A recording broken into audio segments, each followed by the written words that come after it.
Hello बच्चों, तो आप प्रश्न को देखते हैं। के का मान ज्ञात कीजिए जिसके लिए निम्नलिखित समीकरण निकाय का एक अद्वितीय हल है। तो बच्चों देखो, यहाँ पर हमें समीकरण निकाय दिए गए हैं 2 गुणी एक्स माइनस 3y बराबर 1 तथा के गुणी एक्स प्लस 5y बराबर 7।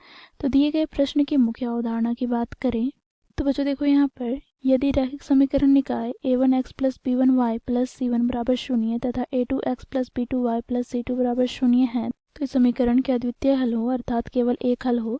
तो बच्चों देखो, बीजगणितीय निरूपण कुछ इस प्रकार होता है, अर्थात x का गुणांकों का अनुपात बराबर नहीं होता है y के गुणांकों के अनुपात के। अर्थात यहाँ से हम यह भी कह सकते हैं कि a1 बटे a2 बराबर नहीं होता है b1 बटे b2 के। तो इस मुख्य अवधारणा की सहायता से बच्चों हम दिए गए प्रश्न को हल करेंगे।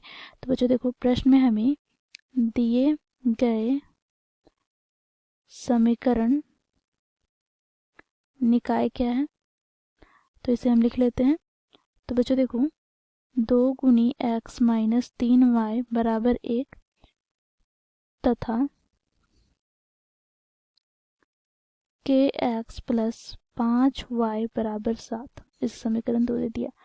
अब बच्चों देखो, इन दोनों समीकरण को हम रैखिक समीकरण के युग्म के मानक रूप से तुलना करेंगे। तो यहाँ से बच्चों हमें a1 का मान प्राप्त हो जाएगा समीकरण 1 में x के गुणांक के अर्थात 2 के।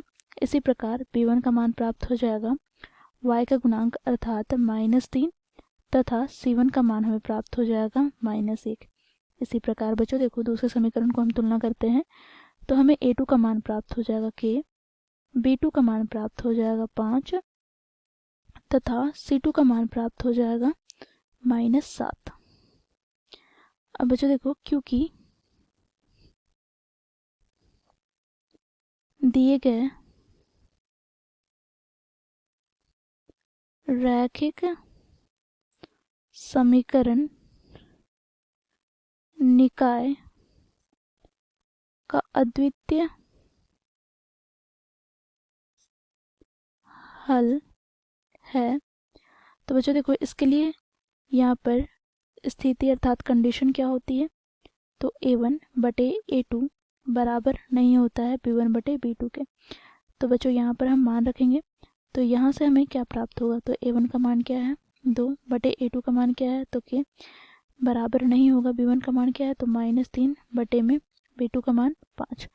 तो यहाँ से बच्चों हम तिर्यक गुणा करते हैं, 5 दूनी 10 बराबर नहीं होगा -3 गुनी के, अर्थात यहाँ से हम k की मान की बात करें तो k बराबर नहीं होगा किसके, तो 10 बटे -3 अर्थात -10 बटे 3 के। तो यहाँ से हम निष्कर्ष निकालते हैं, अतः k का मान -10 बटे 3 के अतिरिक्त सभी मानों के लिए दिए गए रैखिक समीकरण निकाय का अद्वितीय हल होंगे।